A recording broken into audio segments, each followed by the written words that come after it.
Well, we all know what Salah's input has been in Liverpool, irrespective of how many strikers they have. Salah is Salah. Even if they bring in an Isak, he might still outscore an Isak. That is how good Salah is. We wish. If Salah would live for the Nations Cup, there is nobody that will do Salah thing.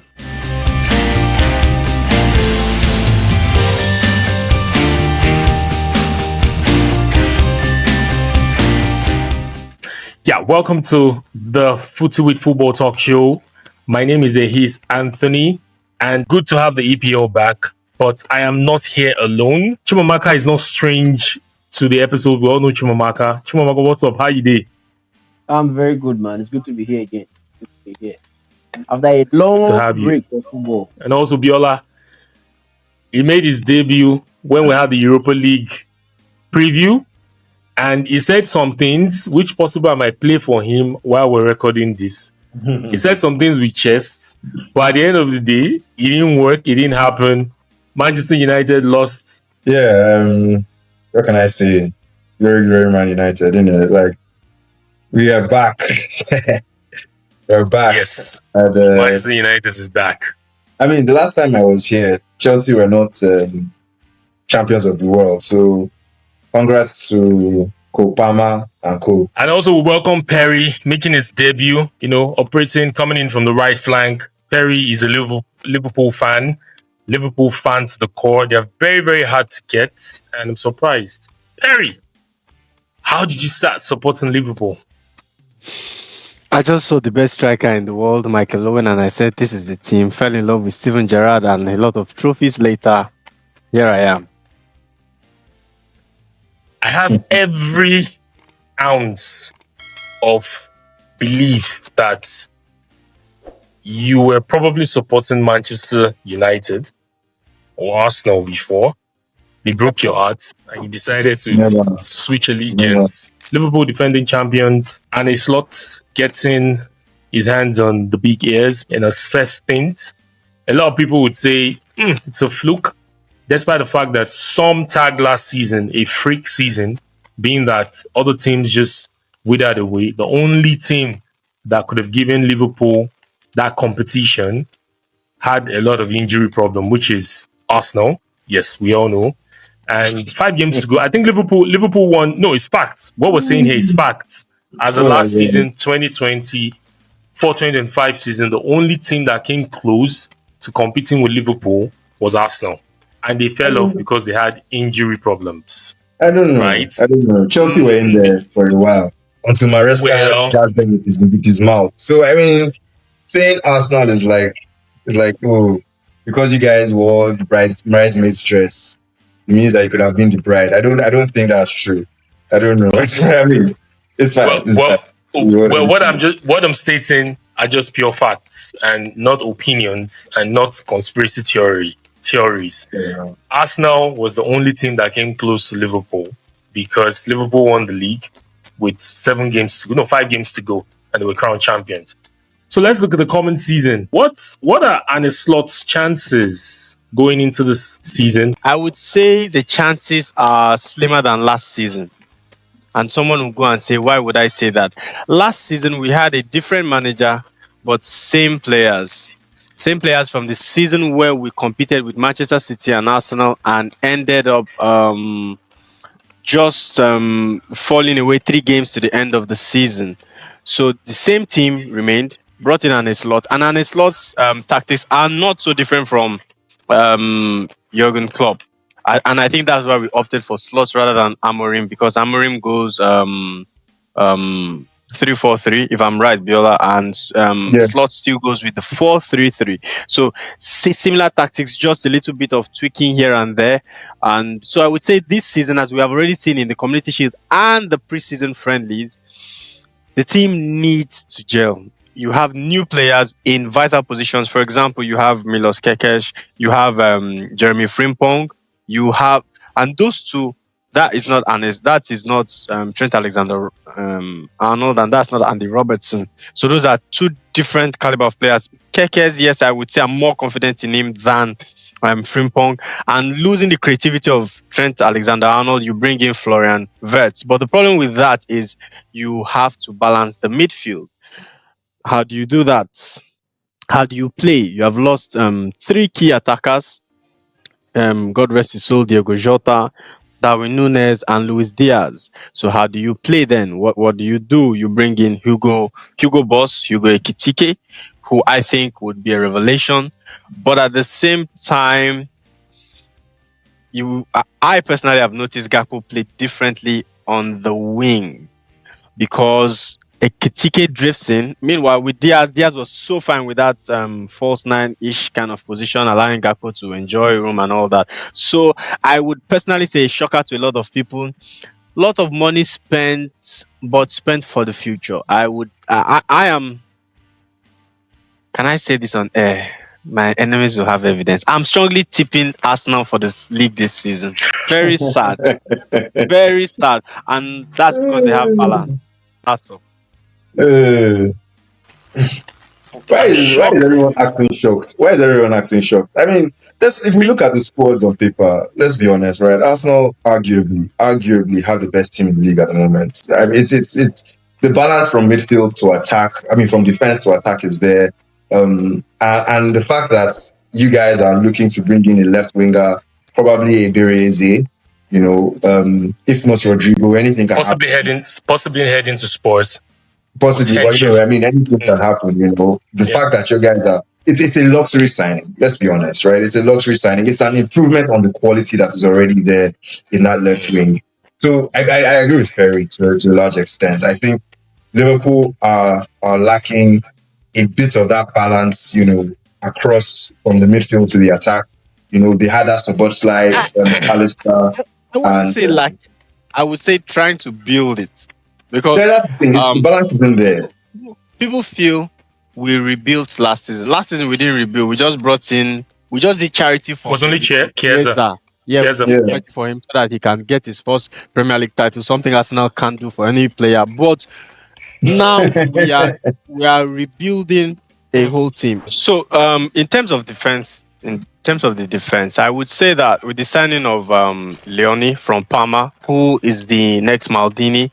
He's just an 18-year-old. Come on, Perry. I'm sure Yamin Lamal is the same age. I think so. I'm sure. Lamin Yamal is 19. Hold on. But he started at 17. You have the likes of Wayne Rooney blowing onto the scene at 18. You have the likes of Rio Ferdinand blowing onto the scene at that age. Jamie Carragher, Michael Owen. I can keep going on and on. My point is that I don't really factor in age. I factor in maturity. I factor in ability to play. That is what I call as a footballer. You have people that are 30. They can't still play half of what other younger players play. My point is this. With that, I was even thinking about it this morning. We may end up having a lot more than we can chew defense-wise. Okay, you have Van Dijk, you have Konate, you bring in Leone. Leone is not coming to bench, he's coming to play because he would have been loaned out to Parma for a season, but Slot said, no, I want him now. And then you have Joe Gomez who has returned to training. Yes, he's injury prone.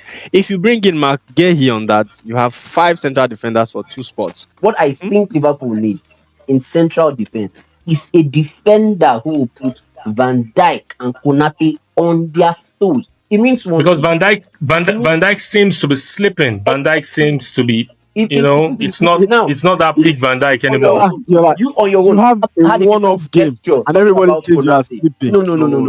No, we're not talking about one-off game. We're not talking about one-off game. It started from last season. Konate has always been the one sweeping. Konate has always been the one sweeping up for Van Dijk. For Van Dijk, no. I watch Liverpool game, and I'll tell you for a fact that as of today, I'm happy to let Konate go on a free. You know why I'm saying so? Konate will give you so many. Konate plays like he's a very refined Sako. There are so many penalty shouts that weren't given. I don't know why. Maybe because of Van Dijk's aura. But take that to another team. It's a penalty. I don't want to go into the mistakes that Konate makes. Yes, wonderful defender, wonderful. But I agree with you saying that you need a defender that will put him on his toes. And I think we have gotten the next best thing in Italian football, who are known for their defenders. And I can't wait to be shouting Paolo Leone, not Maldini. Do Liverpool need Isak? Yeah, they do. Of course. I mean, you can't. It's a no-brainer. They lost 2 strikers. I mean, this summer already. They definitely need another striker. There's no way Ekitike can carry Liverpool all the way in terms of the lone striker this season. So they have to get another striker. They have to get another centre forward. Of course, everyone has been looking at it like, oh, well, where would they play? How would they combine? It's clear to see that Isak is the present and Hugo Ekitike is the future. And I still think that Arne Slot is going to have a very big problem because the signing of Florian Wirtz is a very big restart in terms of how that Liverpool team is going to be structured. Again, every other player seems to be a good fit, but Wirtz coming in sort of like changes everything. And it means that they're going to have to try and rebuild the team around him, which was the point I was trying to make earlier. In the fact that you will definitely see that lack of balance in the midfield because once Wirtz is in that number 10 role, they don't have a defensive midfielder that can really hold the fort. Of course, Gravenberch is fantastic, but he's not a DM. We can't forget that he has played as an attacking midfielder at Bayern and Ajax before. And he was more or less shoehorned into that role by Arne Slot. And you can see that it works. It works because of the work rates. It works because you've got McAllister who can do that box-to-box role. But then the question is, what happens to Szoboszlai? Does that make him a bench player? How does that affect the team morale? Who replaces Salah on the right wing? Yet he can play almost every game, but he's getting older, and you probably want to save him for the big games. And when his form is dipping, you need to be able to replace him. So I agree with Perry. This Liverpool team is not a team that should be winning the league next season. Not because they're not good, but because they're not fully formed. I see teams like Chelsea, Arsenal, and I dare say Man City, having that balance, a bit more of a structural balance across the team, than Liverpool. And I wouldn't be surprised if by this time next season, Szoboszlai is no more at Liverpool because I can't see where he fits in that midfield with Florian Wirtz taking, that is the truth, Perry. You're looking surprised. What is the truth? So is not. I think he's a pure 10, no. And if he's not getting the minutes that he needs, I can see that why he would leave because it makes sense for me to sell to Szoboszlai and getting a player that can play in that defensive midfield role, because you have options in that attacking role. You've got Harvey Elliott, you've got Curtis Jones. No. It makes more sense. Elliott is leaving. I think I heard Elliott could be sold. And what happens if Wirtz is injured or McAllister is injured? So what happens? Do we come and borrow Bruno from you? No, we don't. We need options in the midfield. I don't disagree with you. My argument is that I don't think Szoboszlai is the kind of player that wants to play a second fiddle role. That's just my argument. He's not going to play second fiddle. I promise he's not going to play second fiddle this season. I'm sure of it.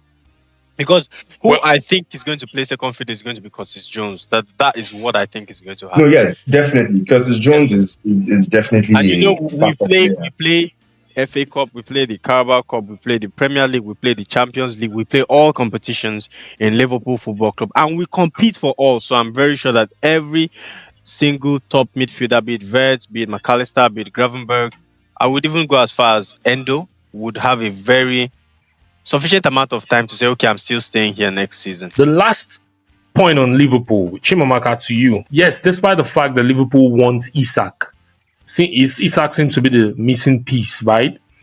But there is a Mo Salah in that team. When anything happens to Mo Salah, or if Mo Salah leaves for the Nations Cup in few months' time, 6 weeks, potentially, who replaces Salah's goal? If Liverpool don't sign Isak. Well, that's a very simple answer, and actually nobody can tell us.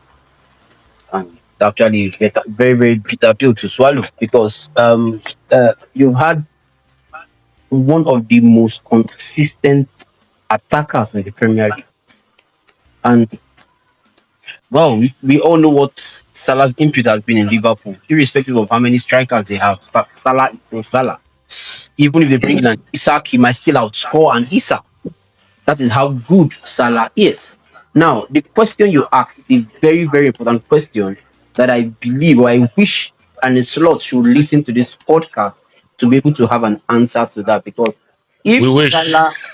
Salah would live for the Nations Cup, there is nobody that will do Salah things as it stands. So he should go and start thinking and looking for how to tactically manage the team. And there are players who can play multiple roles. He should start building one of them. Who knows? That person can come and just ease Salah off for the Nations Cup and be very, very beautiful. At the end of the day, Perry does. truthfully, as Salah is presently, they have nobody who is actually going to replace him, even if you bring in Isak.